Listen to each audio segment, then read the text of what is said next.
São Paulo, de fato, tem a melhor logística do Brasil, tem as melhores rodovias, nós temos 3 aeroportos de grande porte, um aeroporto vocacionado para carga, que é o aeroporto de Viracopos, os 2 aeroportos mais movimentados do Brasil, o aeroporto de Guarulhos e o aeroporto de Congonhas, o maior porto do hemisfério sul, que é o Porto de Santos, que se tornou, desgraçadamente, o maior exportador de drogas do Brasil e o segundo maior exportador de drogas do mundo. O Porto de Santos só perde para o Porto de Guayaquil, no Equador.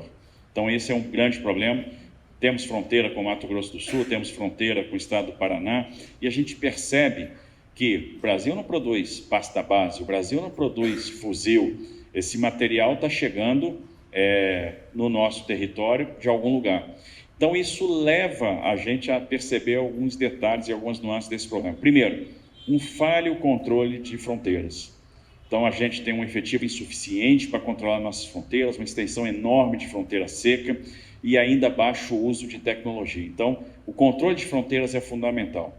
Segundo ponto, o uso de tecnologia nas nossas vias para melhorar o patrulhamento, e a gente tem feito isso, né, aplicando tecnologia cada vez mais. Nós temos um programa de contenção da mobilidade criminal, que é o programa Muralha Paulista. Isso está sendo um aliado no combate ao crime, principalmente esse crime que transcorre pelas nossas vias, o transporte de droga. A gente tem quebrado recorde atrás de recorde de apreensão de droga. E aí tem uma coisa, a gente se vale muito ainda do tirocínio policial para fazer essas apreensões. E a gente precisa aumentar a segurança jurídica para quem atua na segurança pública. E aí eu me refiro às prisões por fundada suspeita, que muitas vezes são relaxadas no judiciário. E alguns casos que são aberrações acontecem, né? Quando a gente para uma pessoa numa abordagem de trânsito e pelo tirocínio policial a gente percebe que ali tem um problema, chega a prender 35 quilos, 200 quilos de droga, e aquilo, de repente, é relaxado. A gente tem atuado muito na apreensão dos bens, inclusive de transporte das drogas, e são helicópteros, e são embarcações, e são carros, e às vezes esses bens demoram para serem revertidos aí ao combate à segurança pública. Ou essa dificuldade do judiciário não é em decorrência dos marcos legais, porque o judiciário tem que cumprir a lei. Por isso que a importância do trabalho do DERIT, não? Sem dúvida, Magna Vitor, e é por isso que entre os pontos que os governadores do ano passado sugeriram ao ministro Lewandowski estava a questão da prisão por fundado suspeito, estava a questão do combate à reincidência. A reincidência é uma chaga. Você não pode ter a força policial prendendo o mesmo criminoso 30 vezes, 35 vezes, como acontece hoje. Imagina que um crime que aborrece o cidadão de bem, que é o furto do celular, o roubo do celular, o cidadão vai lá, compra o celular com muita dificuldade, a vida da pessoa está ali, porque ele usa não só para se comunicar, mas para fazer a sua movimentação bancária, né? Usa para trabalhar, e de repente ele perde o instrumento de trabalho, e você prende aquele criminoso. Hoje tudo está lá, e a gente... É o celular de hoje. E a gente prende o mesmo criminoso 30 vezes. Ora, como que essas pessoas têm acesso a benefícios, né, e não são punidas, reincidindo tantas vezes? O sentimento de julgar gelo que o nosso coronel Menezes sempre coloca, né? Julgamento de gelo, né? E aí a gente está gastando recurso, a gente está gastando tempo. Então, a outra questão é essa, a gente precisa, e o cidadão de bem já percebeu isso, de um endurecimento de pena. Então, uma coisa é melhorar controle de fronteira, uso de tecnologia, endurecimento de pena. Outra coisa é a cooperação. É fundamental ter cooperação. Vamos pegar os grandes aeroportos, são aeroportos federais. Porto de Santos é um porto federal. Se não houver cooperação e se não houver intercâmbio rápido, oportuno de informação, a gente não vai ter sucesso no combate a esse crime transnacional. Porque aí nós temos a questão das competências. E como é que a gente consegue cooperar? Observe que trazer para a Constituição o SUSP não é suficiente. Aliás, o que eles estão trazendo é o que já era possível fazer. Então, não é isso que vai resolver o problema da cooperação. Ora, por que é tão difícil a gente ter o compartilhamento de informações? E muitos compartilhamentos que poderiam ser triviais, hoje só acontece com a autorização do judiciário.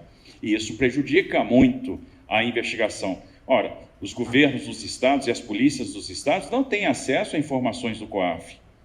Então, como é que a gente vai atuar na área de inteligência financeira? A gente faz isso com muita dificuldade.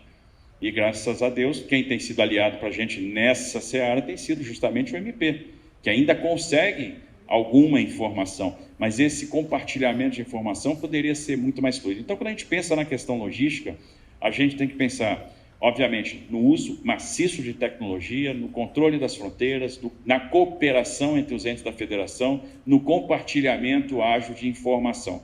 Caso isso não seja possível, a gente vai continuar tendo dificuldade de coibir a entrada de droga, a entrada de arma. Tem que ter uma postura diferente do próprio Brasil. O Brasil tem uma postura tolerante com alguns países vizinhos, né, e com algumas ditaduras, como é a da Venezuela, e isso não é bom para nós. Então, acho que tem... E aí a gente entra no segundo ponto da sua pergunta, que é a questão da politização desses temas. Existem alguns valores que são immiscíveis. Por exemplo, aritmética e ideologia não se misturam. E é por isso que a gente está vendo o fiscal do Brasil indo para o vinagre. Isso vai ter uma consequência. E se a gente não estancar essa trajetória de endividamento, o Brasil vai quebrar, não tenha dúvida disso. E não vai demorar muito. A gente vai ver a economia perdendo tração, até a gente se deparar com a recessão. Eu falo muito isso para quem às vezes fica otimista com a recuperação de aquela sensação do tsunami que está chegando, todo mundo na praia e a tsunami chegando. Governo, cuidado, vocês vão ter um encontro inescapável, que é o encontro com 2027, se ganhar a eleição. O encontro com 2028, porque ideologia e matemática não se misturam. E uma hora, essa conta não vai fechar, porque se você está no máximo da arrecadação, se você arrecadava de 16% a 19% do PIB, está arrecadando 21,5%, está fazendo déficit nominal, está fazendo déficit primário. O déficit nominal é importante, o endividamento está crescendo, uma hora isso vai estourar. É simples. A matemática não falha, vai dar problema. Então, das duas umas, ou você vai encarar a agenda de reformas, ou você vai quebrar. Não tem outra coisa, não tem para onde correr. O tsunami de 2017 a mesma coisa vale para o combate à criminalidade. Se encarar a coisa com ideologia, e para quem pensa que, né, o traficante é uma vítima do usuário, que se o pensamento é que o traficante é vítima do usuário, não vai haver combate efetivo. Essa turma não está preparada para lidar com o tamanho do problema da segurança pública. Né? E eu entendo que os estados aqui representados estão dando demonstrações de coragem, porque esse problema está no foco, está no centro da atenção do brasileiro. Isso só vai ser resolvido com estratégia, com coragem, com determinação. Existem muitas medidas que podem ser tomadas, mas a principal é mudança de atitude. Se não tiver atitude, não tiver liderança, não vai resolver o problema. É o que a gente está demonstrando aqui e é o que não se demonstra lá. Então, passa por aí a resolução do problema da segurança pública.